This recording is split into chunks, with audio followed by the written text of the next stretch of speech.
Hey guys, welcome to my mini weather station, which I've created using the STEM IoT kit. To my right, we have the Node MCU. We have a DHT11 for reading humidity and temperature, and a BH1750 sensor for light levels.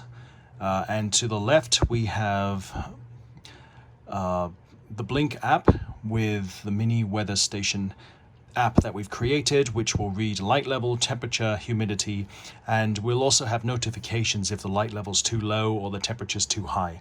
Now, without further ado, let's get started. So we're going to activate the app.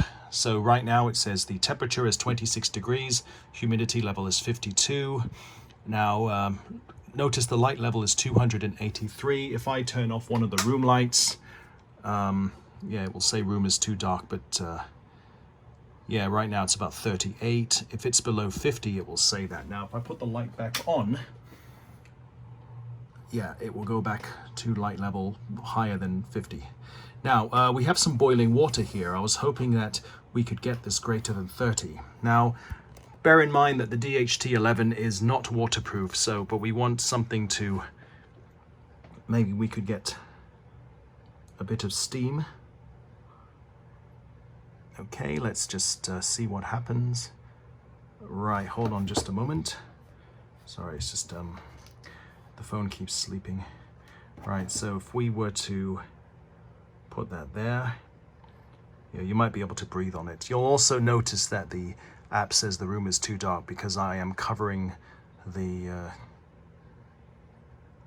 sensor. So just bear with me for a moment. Okay, there we go. Now it says 31 degrees. It says temperature is too hot. Yep, it says temperature is too hot.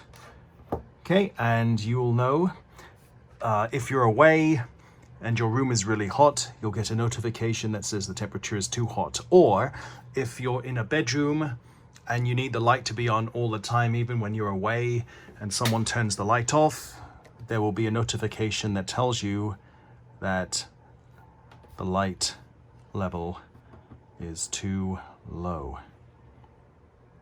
Sorry, just room is too dark. There we go. Okay, so that is the mini weather station. So thank you for watching and see you soon. Take care and goodbye.